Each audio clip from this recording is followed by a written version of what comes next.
El siguiente programa es clasificación A, para todo público. Dirección de Espectáculos Públicos, Radio y Televisión. Ministerio de Gobernación.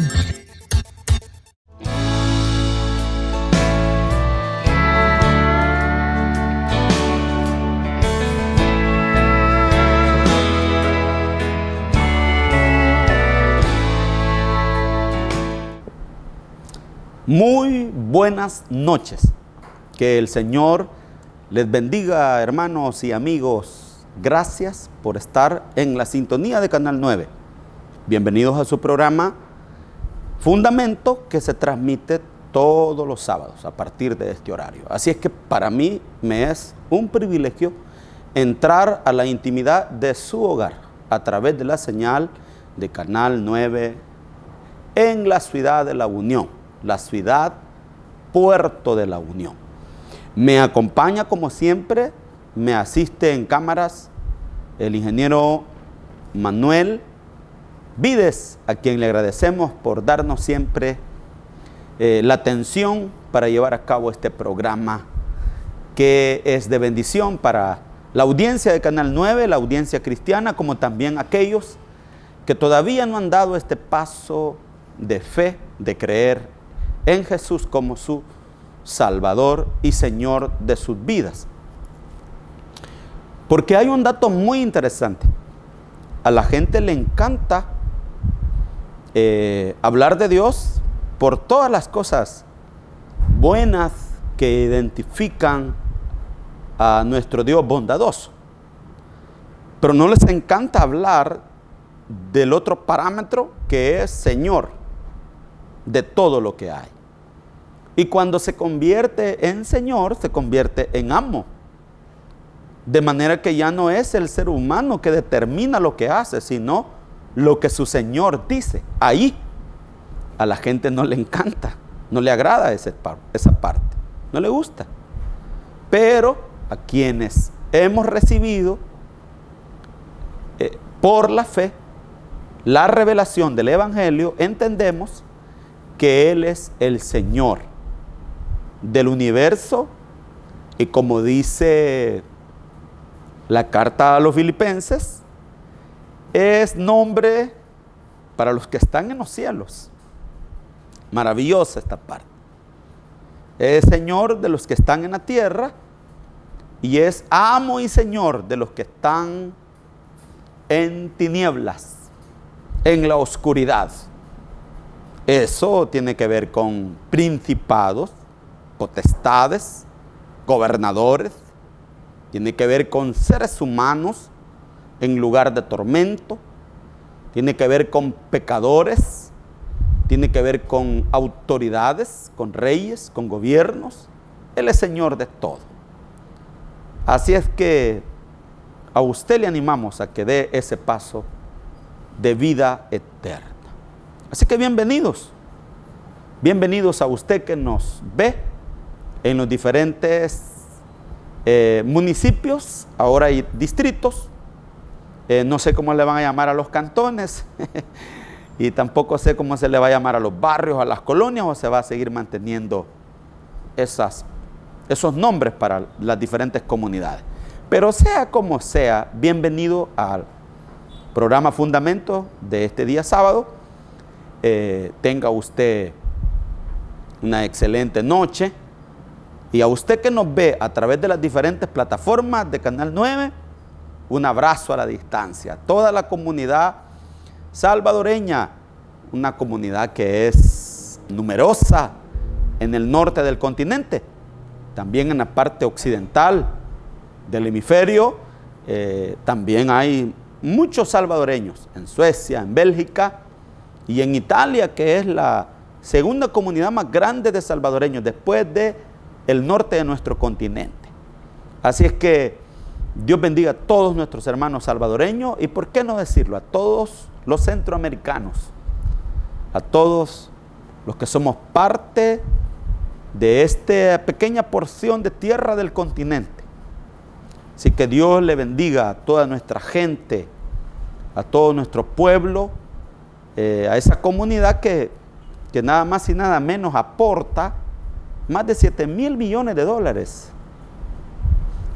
Ya se imagina usted, sin las remesas un mes, un trimestre, un semestre, sin remesas, un caos, tremendamente, un caos.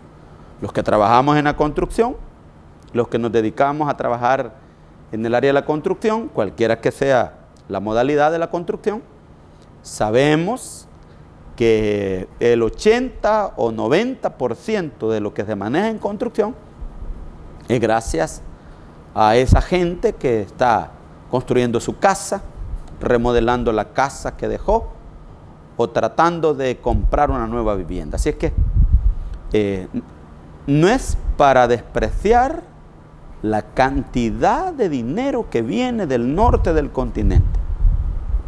Más de 7,000 millones. Es una buena parte. No sé cómo nos iríamos si en esas cantidades, si en esas sumas económicas que entran a través del esfuerzo de nuestros hermanos salvadoreños. Quiero hacer una oración esta noche. Quiero darle gracias al Señor. Invoco su nombre, nombre que es sobre todo nombre. Padre bueno, quiero agradecerte por las bondades de este día que tú nos has entregado, que tú nos has dado, por las bondades que tú has tenido para nuestros amigos, nuestros vecinos, para nuestros hermanos en Cristo. Muchas gracias, porque no has sido severo con nosotros. Has mostrado tu bondad, tu perdón para conmigo y para con aquellos, Señor, que de una o de otra manera han creído en ti. Muchas gracias por cedernos este privilegio tan honorable de acercarnos a ti mediante la oración, mediante la súplica, que es el elemento, Señor, que usamos para comunicarnos a través de la fe, a través de la oración, Señor, que de una manera directa podemos entrar a tu trono y a tu gracia, pues no sos ajeno a la oración de aquellos que creen en ti. Muchas gracias. Gracias, Señor, por darnos vida, por darnos esperanza. Y ahora te suplicamos, te rogamos por nuestros hermanos que están en diferentes lugares, que predican tu palabra, que llevan el evangelio de diferentes maneras. Bendice a tu pueblo, o aquellos que están enfermos en un centro hospitalario, esperando quizás un milagro, o a quienes, Señor, que se encuentran en un centro penal, detenidos, esperando ser llevados a un centro médico porque adolecen de una enfermedad. Pues tu palabra dice que oremos por los que están en las cárceles, por los que están detenidos. Te pedimos por todas aquellas personas, Señor. Pues tu palabra dice, Señor, que oremos por ellos, sin importarnos su estado es de condenación o es de justicia. Tú que lo sabes todo, lo conoces todo, pues tu palabra dice que no hay uno bueno y que todos están en la lista de los condenados. Te lo rogamos.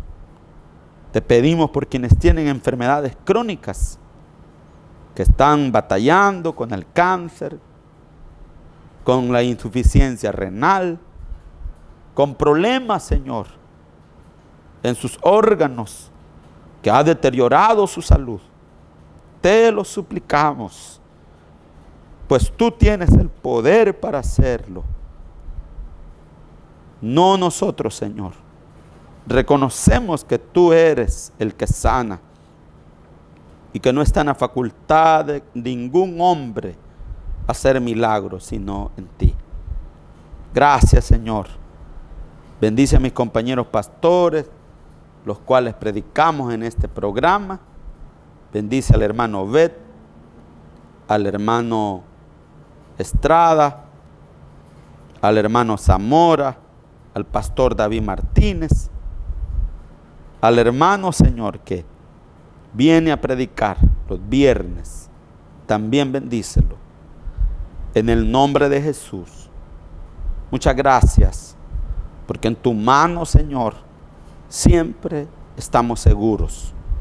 Gracias por este medio. Gracias por esta puerta que tú nos has abierto para hablar de tu palabra. A ti toda gloria y a ti toda honra, Señor. Amén y amén. Gloria a Dios. Ahí está nuestro momento de súplica, nuestro momento de oración. Y queremos esta noche hablar de un tema que probablemente para algunos sea de mucho interés, pero para otros quizás no tenga la más mínima importancia. Pero ya sea que para algunos tenga un interés de mucha relevancia, para otros no lo tenga, esperamos que usted sea orientado a la luz del texto de la Escritura, la palabra de Dios. La palabra de Dios, que es inerrante, no hay yerro en ella, es todo al contrario. Se evidencian nuestras falencias, se evidencian nuestras profundas necesidades a la luz de la Escritura. Pone de manifiesta nuestras roturas, nuestras fisuras y lo cojo que se encuentra la vida humana sin el favor de Dios. De manera que la Escritura es ese espejo donde nos podemos ver de una manera correcta y entender a qué nos parecemos y en qué estado nos encontramos. Hoy voy a hablar de una de las profecías que por muchos siglos, yo creería que en los últimos años las personas han llegado a entender esta profecía que fue profetizada muchos años antes de la aparición del Mesías, que lo identificaba. Como dice el texto que vamos a utilizar de la fuente mateana, del libro de Mateo. De este libro, de la fuente de Mateo, tomaremos el capítulo 16. La fuente mateana nos ilustra y nos da una información sobre quién es la roca verdadera. Y dice el texto de la palabra, Mateo 16, 18. Yo también te digo que tú eres Pedro, y sobre esa roca edificaré mi iglesia. Y las puertas del Hades no van a prevalecer contra ella. No van a prevalecer. Esta respuesta de Jesús, esta forma de responder, de retroalimentar, de proporcionar una verdad tan maravillosa que debe de llenar de gozo al cristiano, debe de llenarnos de convicción, de esperanza, de fortaleza, porque está afirmando una de las expresiones que encierran el poderío de Jesús, la autoridad de Jesús de Nazaret. Todo esto surge, esta respuesta de Jesús, surge porque Él hace una pregunta a sus discípulos. están en una de las ciudades que albergaba una cantidad de leyendas que estaban vinculadas con la idolatría. Las leyendas, las costumbres, los cuentos, las fábulas, en pueblos que no tienen la revelación de Dios, llegan a convertirse en mandamientos. Y en casos extremos, llegan a convertirse hasta objetos de culto y de idolatría. Pues eso era Cesarea de Filipo. El nombre lo dice todo, ¿verdad? Cesarea. Una ciudad erguida, construida bajo los cánones de la idolatría del nombre del emperador, dedicada al César. Ya para esa época, el César había alcanzado niveles de culto. Ya era el César objeto de pleitesía, de adoración, y por lo tanto, en este momento, en Cesarea de Filipo, ya hay más de alguna imagen que representa a ese tipo de leyenda que se había convertido en la creencia de los poblanos, de los parroquianos de Cesarea, se había convertido en los ciudadanos como un acto real. O sea, la leyenda de los objetos de idolatría que Cesarea de Filipo tenía, se habían convertido ya en objetos de culto y se habían llevado a niveles divinos, como lo era el César. También los antiguos griegos habían llevado en esta ciudad cultos a sus dioses, y eso hacía que la ciudad tuviera diferentes imágenes dedicadas a ciertos cultos, a ciertas adoraciones que los ciudadanos habían llevado a niveles divinos. Es allí donde Jesús le preguntó a sus discípulos qué pensaba la gente. La gente piensa, al igual que en la época de Jesús, como en la época de hoy, diversas ideas del cristianismo. Algunos le llaman fanatismo, otros le llaman leyenda, otros le dan calificativos como de falsa religión, y hay una cantidad de ideas de personas en diferentes partes de la tierra. Los pueblos tienen diferentes creencias. Por ejemplo, China. Es impensable que gente tan intelectual como los chinos puedan hacerle culto al dragón, ¿verdad? Puedan hacerle culto a una figura misteriosa que la Biblia recoge parte de la historia del dragón, pero que lo asemeja, que lo tipifica como el origen del mal, el dragón. Pero los chinos le hacen culto al dragón. Pues en Cesarea de Filipo, los habitantes le hacían culto a diferentes ídolos. Tenían días festivos para los ídolos y habían llevado a niveles como los chinos en la actualidad, que le hacen culto al dragón, y ellos se sienten bien identificados con las actividades de sus pueblos al dragón. O como lo hacen en la Meca, que le dan adoración a una pequeña cripta cuadrada, donde ellos aseguran que están los escritos de Mahoma, y algunos dicen que son los restos de Mahoma. Pero ahí llega la gente de todo el mundo, peregrina, y lleva adoración, pleitesía, porque la gente cree la leyenda que Mahoma recibió. Siempre ha sido así. Los pueblos se han identificado con leyendas, con cuentos, con ideas trasnochadas como esas que yo he presentado o he tratado de ilustrar. También hay leyendas. Bueno, en nuestro país las leyendas abundan, ¿verdad?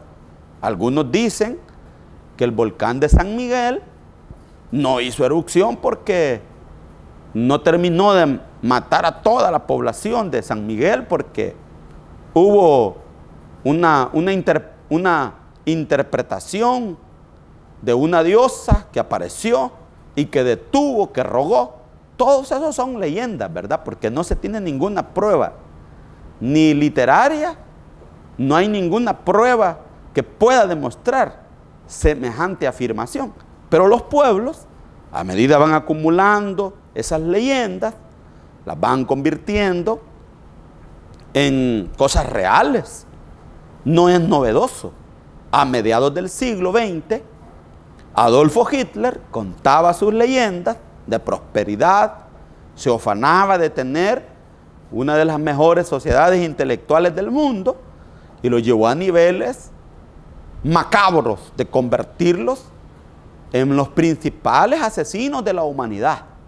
Ninguna otra nación ha creado tanto daño como los alemanes. Ninguna otra nación ha demostrado la bestialidad de Satanás encarnada en ellos como lo era el nazismo de Adolfo Hitler. Pero todo eso inició porque él se proclamaba el iluminado, el Führer, el que nos guía, el que nos va guiando. La gente le hacía culto, porque él salía en sus programas de radio y promulgaba locuciones que movían los sentimientos de las personas, movían las fibras de las personas. Convenció a una sociedad de matar a más de 6 millones de judíos.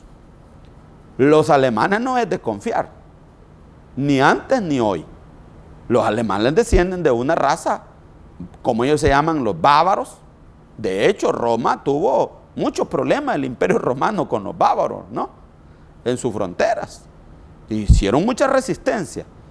Entonces, las leyendas, como se habían convertido en Cesarea de Filipo, las leyendas del pueblo, que se habían llevado a niveles iluminados, están ahí Jesús y sus discípulos, en una cuna de idolatría, donde está erguida la imagen del César, que hay que hacerle culto, hay que darle ofrendas, hay que hacer un rezo para adorar la imagen del César, la bandera del imperio, el poderío de Roma.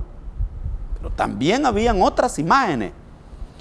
Eso quiere decir que la mayoría de las personas se sentía a gusto viviendo en una ciudad donde se le hacía culto a deidades inexistentes, que solo provenían de una idea, de una leyenda, pero que los pueblos habían alcanzado ese nivel de ignorancia, pero extrema, de creer en un hombre que había muerto, como lo era el César, o como eran los faraones, pero la gente había llegado a esos niveles.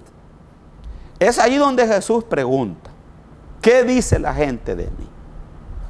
Sus discípulos comenzaron a responder según la fuente mateana. Mateo registra que sus discípulos comenzaron a decir que la gente tenía, entre la sociedad se movían 4 tipos de respuestas. Habían 4 tipos de ideas de quién era Jesús para la sociedad. Lo comparaban, como dice la fuente mateana, en el versículo 14. La gente decía, unos Juan el Bautista. Para la gente Jesús se había encarnado en Juan el Bautista, como también a Juan lo habían visto como Elías. También la gente dice que tú eres bastante parecido a Elías, que parece que tú eres la encarnación de Elías. Otros tienen una idea del exilio y que te pareces al profeta Jeremías. Pero hay unos que no tienen una respuesta firme con qué te comparan, sino que otros te comparan como alguno de los profetas. Es ahí donde surge la interrogante de Jesús a sus discípulos y les pregunta a él: ¿y ustedes qué opinan de mí? ¿Cuál es la opinión que ustedes tienen? En una ciudad sumergida a culto pagano, en una ciudad donde el recibimiento era hacerle honores, pleitesía, hacerle culto, hacerle adoración al César, pues es para pensarlo dos veces quién es Jesús. De manera que la respuesta de Pedro no podía venir de ninguno de los habitantes de la ciudad, porque los habitantes tenían ciertas ideas que más parecían una forma normal de ver las cosas, pero que la respuesta de Pedro no podía venir de ningún dato más que de una intervención divina. Por eso es que usted y yo, los que creemos en Dios, no estamos en este camino por méritos propios. El ser cristiano no es un mérito humano, no es algo que nosotros hemos logrado porque lo merecemos, sino porque Dios ha intervenido en nuestra vida y ya ha abierto el entendimiento a la luz de las Escrituras. A la luz de las Escrituras. Una persona puede ser falta de letras, pero con la intervención de Dios, su fe puede ser una fe verdadera. Así como una persona intelectual puede tener muchos niveles académicos una persona, pero el entender a Dios, el creer en Dios, entender las Escrituras, no viene de tener niveles académicos, sino de una intervención divina. Dios mismo tiene que intervenir en el individuo para que esta persona pueda creer por la fe lo que las Escrituras dicen. Y es en ese momento que Pedro, el Galileo, del cual los evangelios registran muy bien, también lo registran las cartas paulinas, y dice el Galileo Pedro: todos estos dicen que tú eres cualquier cosa, o por lo menos eres muy parecido a los profetas. Pero, ¿ustedes qué dicen? Pedro respondió, y es allí donde surge la respuesta de Jesús: tú eres el Hijo del Dios viviente. El Hijo del Dios viviente. Entonces Jesús respondió en el versículo 18: yo también te digo que tú eres Pedro, y sobre esa roca edificaré mi iglesia. El fundador de la iglesia, el dueño de la iglesia, no es Pedro. Pedro no es el primer papa. Pedro no es el primer obispo de la iglesia. Pedro es uno más de los hombres que Dios ha decidido soberanamente llamarlo para que pastoreara la iglesia que el Señor Jesús, a quien la profecía del profeta Isaías, el profeta Isaías, cuando habla de la profecía de la piedra puesta en Sión, donde dice el profeta Isaías que iba a haber una piedra puesta en Sión y que esa piedra iba a ser de gozo para los que creyeran. El profeta Isaías no está hablando de Pedro, No es Pedro la roca de la iglesia. Pedro no es el primer pontífice. Pedro no es el interlocutor entre Dios y los hombres. Pedro no es el puente alto. No es la forma en que Dios, a partir del nacimiento de la iglesia, se va a comunicar con los hombres. No es que haya una cabeza jerárquica en la iglesia aparte de Cristo. No hay ningún iluminado, no hay ningún Führer, no hay ningún guía que esté por encima de todos. Porque Pedro no es el puente iluminado. Isaías no está hablando de él. El profeta Isaías, cuando describe Isaías 16, leámoslo. ¿Qué dice el profeta Isaías en su intervención profética? Recuerden que Isaías está aproximadamente a 700 años antes del nacimiento de Jesús. Pero ¿qué dice el profeta Isaías? El profeta Isaías, en el capítulo 28 y el verso 16, observemos lo que el profeta Isaías nos dice. ¿Qué dice el profeta Isaías en este pasaje? Por tanto, Jehová el Señor dice: he aquí, yo he puesto en Sión por fundamento una piedra probada, angular, preciosa, de cimiento estable. El que creyere, no se apresure. El que creyere, no se apresure. Esta profecía del profeta Isaías, revelada por el Espíritu Santo, 700 años antes del nacimiento de Jesús, no está hablando de Pedro el Galileo. No es Pedro el hijo de Zebedeo. No es Pedro el pescador. No es Pedro el pescador de la pesca del mar de Galilea. El profeta Isaías no está hablando del primer papa acá. Está hablando de Jesús de Nazaret. La piedra preciosa, angular, aprobada con fundamentos. Jamás el profeta Isaías está hablando de Pedro el Galileo. El Salmo 118 y el versículo 22 y 23, los salmos se están adelantando a una profecía antes del profeta Isaías.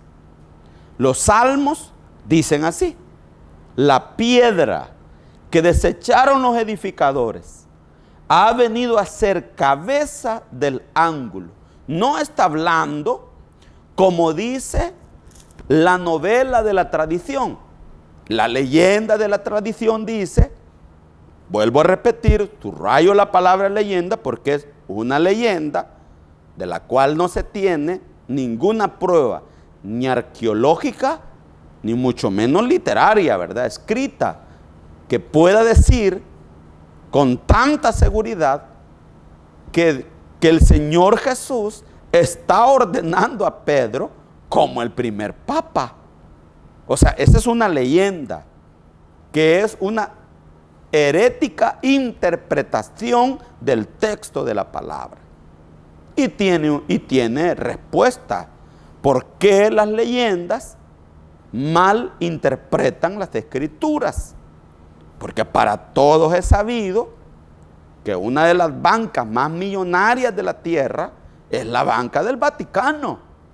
Que una de las bancas que lava más dinero en el mundo es la banca vaticana. O sea, eso tiene una respuesta.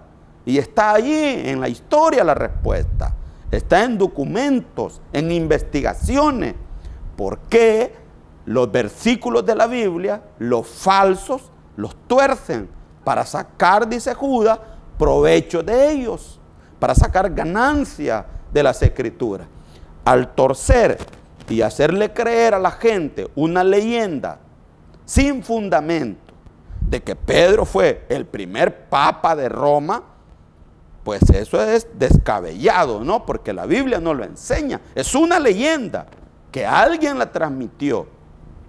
Y como dato de leyenda, es a partir del siglo IV que va a comenzar a surgir la leyenda de que Pedro fue obispo de Roma.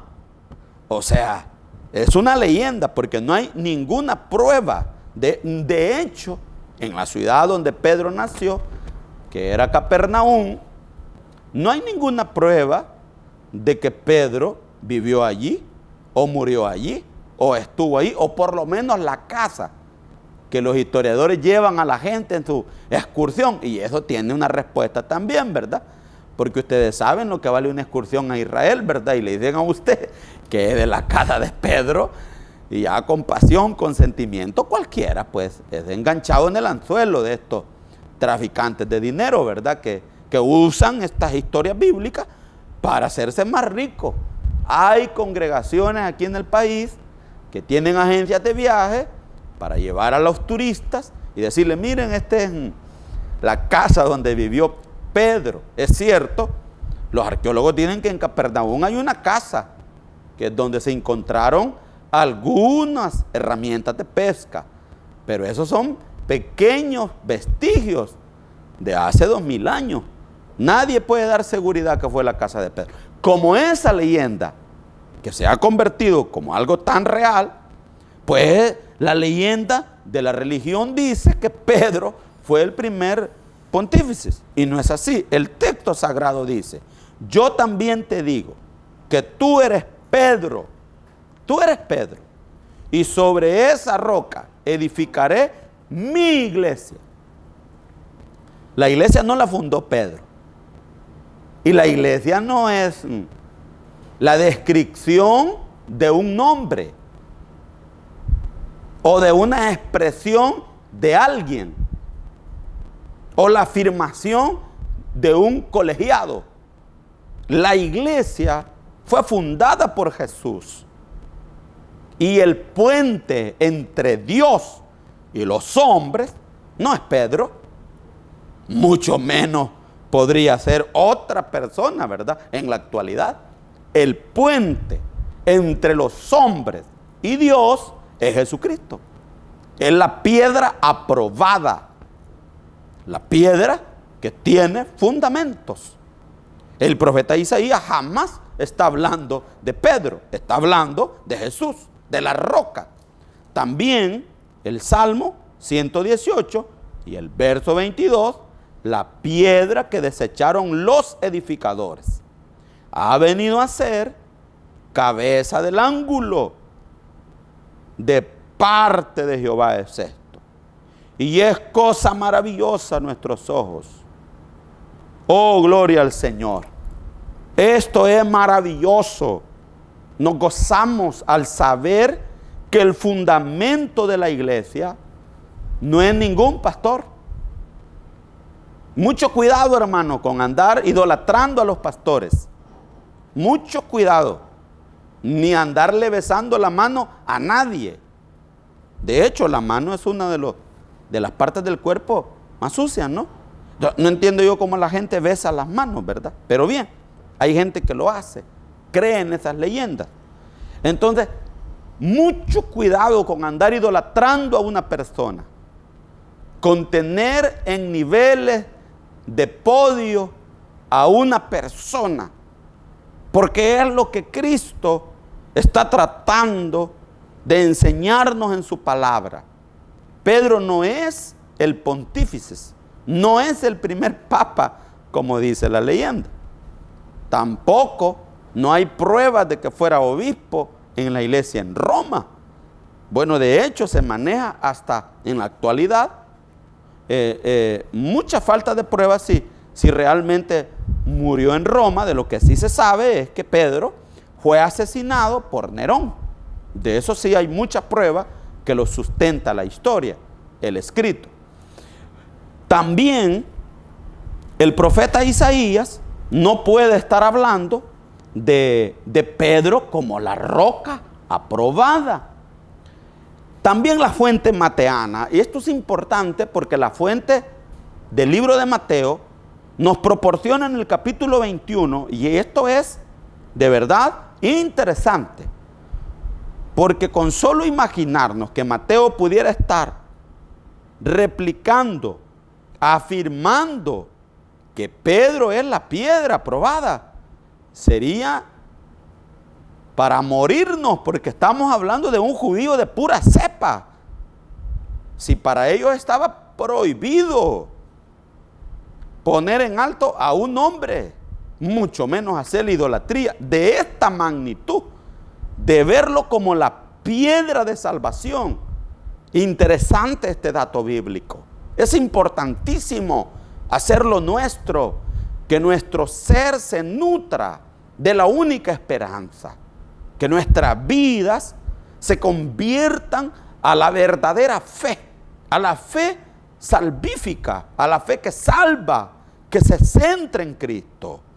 Dice la fuente mateana en el capítulo 21, en este capítulo, Mateo retoma lo dicho por el capítulo 16, pero lo retoma reconociendo la profecía de los Salmos y de Isaías. Oh, gloria al Señor. Retoma este dato. Y no lo retoma para decir que Pedro es es la roca donde la iglesia se va a fundar, como dice la leyenda, ¿verdad? No, la va a tomar como una evidencia de lo dicho por Jesús, que iba a fundar la iglesia en lo que Pedro había respondido, en la roca que es Cristo. Él no es la piedra, es roca, la roca que tiene fundamento, la roca del ángulo. No es Pedro el fundador de la iglesia. El fundador de la iglesia es Cristo. Él es la roca que hace caer. Y sobre quien caere esta roca, dice el pasaje, será destruido. O sea, está claro el pasaje teológico. Pero la fuente mateana, que no podía haber permitido jamás, está retomando lo de Mateo 16, pero lo retoma para afirmar la profecía de los Salmos, de Isaías, y dice así, Mateo 21, 42. Jesús les dijo: ¿nunca leíste en las Escrituras? ¿Nunca leyeron la profecía? ¿Qué les pasa? ¿Por qué tan ciegos? ¿Por qué creer en cualquier cosa? ¿Por qué no revisar la Biblia? ¿Por qué creer en lo que dicen los iluminados? Los Fuller, los que guían a las masas, han demostrado ser torpes, ciegos, caen en hoyos. La mancha que le dejó Alemania o Hitler a Alemania es imborrable en la historia de la humanidad. La mancha que dejan los hombres que se llevan a niveles de divinidad son imborrables, porque sus fiascos son enormes. ¿Por qué no leer la Biblia, amigo? ¿Por qué no leer las Escrituras? ¿Por qué no tomarte un tiempo para leer el libro de los libros? Yo entiendo que si eres una persona que cursa niveles académicos, pues lees otro tipo de libros. Pero ¿por qué no te dedicas un momento a leer la Biblia? Y tú, mi amigo, que pasas en el teléfono viendo TikTok y todo ese tipo de plataforma, ¿por qué no apartas un momento para leer la Biblia, hombre? Habla con Dios leyendo la Escritura. Por favor, es tu vida la que está en peligro. Tú estás en peligro. La fuente mateana que el Evangelio de Juan registra el tipo de forma de liderazgo que ellos pretendían con Jesús. Se estaban dividiendo el poder los discípulos. Querían sentarse a la derecha unos y otros a la izquierda. ¿Te imaginas que iban a creer que Pedro era la piedra del ángulo? Eso era impensable en la mente de ellos. Por eso la fuente mateana dice, ¿no viste, no leíste lo que dicen? Nunca leyeron, digo, no se han documentado de la profecía de Isaías. Estaba en el profeta más leído de Israel. El profeta que gozaba de estar en la mayoría de las sinagogas. O sea, Isaías sí estaba metido en serio en la población de Israel. Estaba en las sinagogas, sus escritos estaban en la mayoría de las sinagogas. Era el libro más leído y tenía una importancia profética. Era uno de los libros, el profeta más leído, y tenía una importancia muy maravillosa, y es que en él se anunciaba la piedra que iba a aparecer, el Mesías Redentor, el Cordero de Dios, el Hijo del Hombre. Estaba concentrada la profecía del nacimiento de Jesús y estaba de boca en boca. Lucas registra que Isaías estaba en sinagogas, estaba en manos de acaudalados, de tesoreros, de gente de reino. Ahí estaban los escritos de Isaías. O sea, era un libro muy popular, por cierto. No lo estoy diciendo yo, lo dice la fuente bíblica. Lucas, para ser exacto, recopila la historia de Isaías y lo presenta en Hechos como un libro que se leía y estaba en manos de gente de élite. Pero Mateo dice, la piedra que desecharon los edificadores, no es Pedro, ha venido a ser piedra del ángulo. El Señor ha hecho esto, recopilan los salmos. Esta cosa es maravillosa a nuestros ojos. Aleluya, gloria a Dios. Los que creen en Cristo deben de sentirse, como dijo Jesús, el que se gloríe, dice el texto de la palabra a través de Saulo de Tarso, el que se gloríe, gloríese en el Señor. Y como dijo Osea, el que se quiera exaltar con conocimiento, exáltese en conocerme a mí, ha dicho el Señor, el Eterno, el Todopoderoso. Esto es algo maravilloso para los que creemos en Dios. ¿Por qué maravilloso? Porque tenemos una roca sólida. Nadie la puede destruir. Y por eso es que Jesús le va a decir a Pedro, ni las puertas del infierno, la tumba no podrá, oh aleluya, tremenda profecía, tremenda declaración, poderosa declaración. Si usted no la cree, es una cuestión muy personal suya al no creerla. Pero los que creemos en Dios, estamos convencidos por la Escritura que los que mueren en Cristo resucitarán primero. Se cumplirá la palabra que las puertas de la sepultura no van a prevalecer contra ella.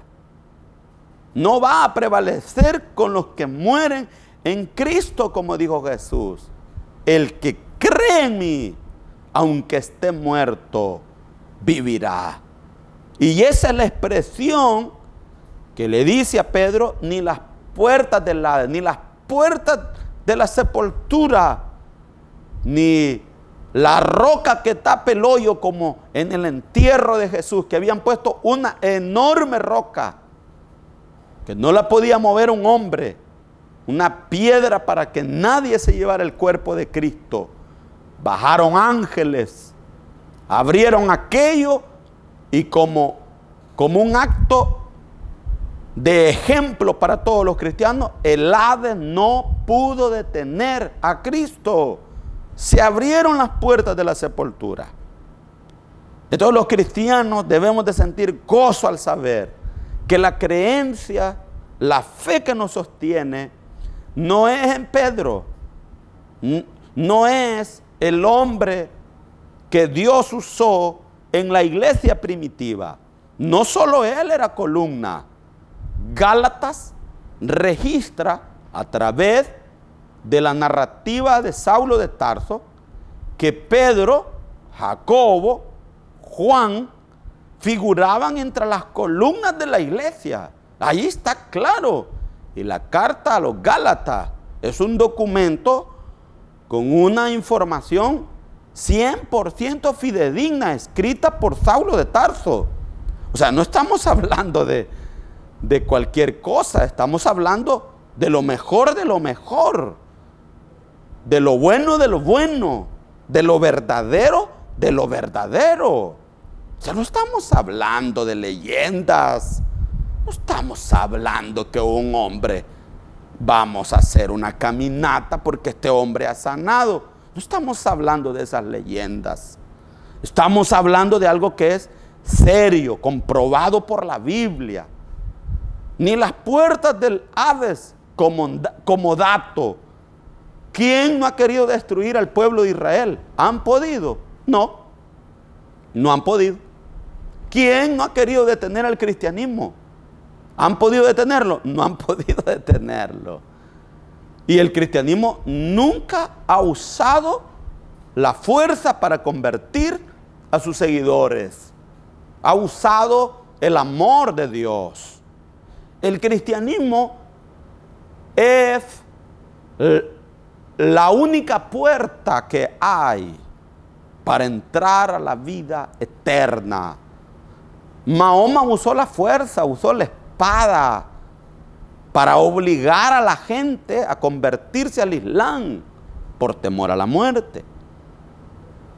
La historia de la iglesia religiosa y histórica usó la fuerza para convertir a los colonos, a los indios, a los pueblos, para someterlos. Usó la fuerza, la muerte, para obligarlos a convertirse a la religión. Pero el cristianismo no.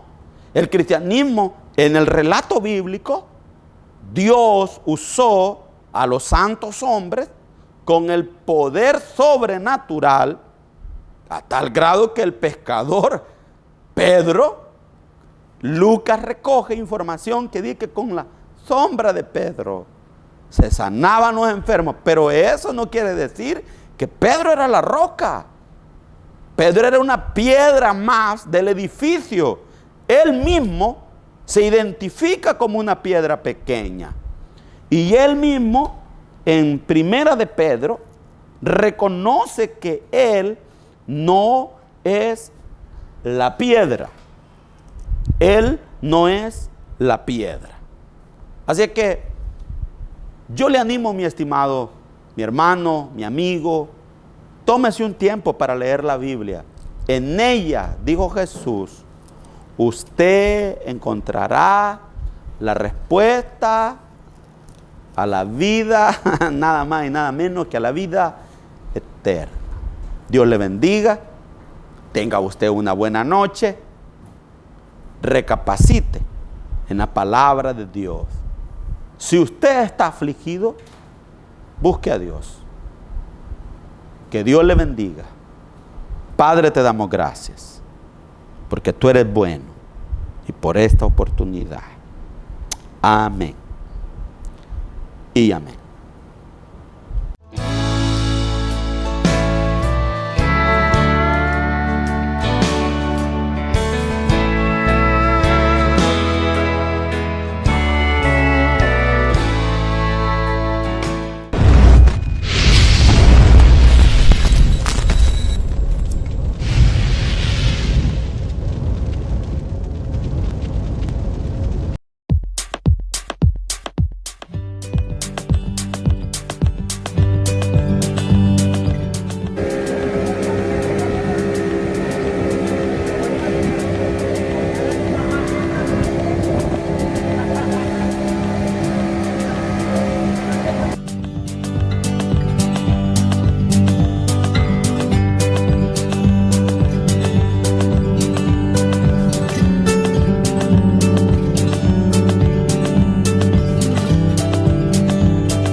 la mejor música para recordar la puedes ver y escuchar todos los miércoles en Canal 9, el canal de los unionenses, a partir de las 7:30 de la noche en tu programa Dulces Recuerdos del Ayer, conducido por Carlos Benítez, el popular Coco. Te invitamos a que nos sigas en Facebook y en YouTube como Canal 9 La Unión El Salvador, donde podrás observar y participar activamente con nosotros en nuestras programaciones como noticieros, programas culturales y debates totalmente en vivo. Canal 9 La Unión El Salvador.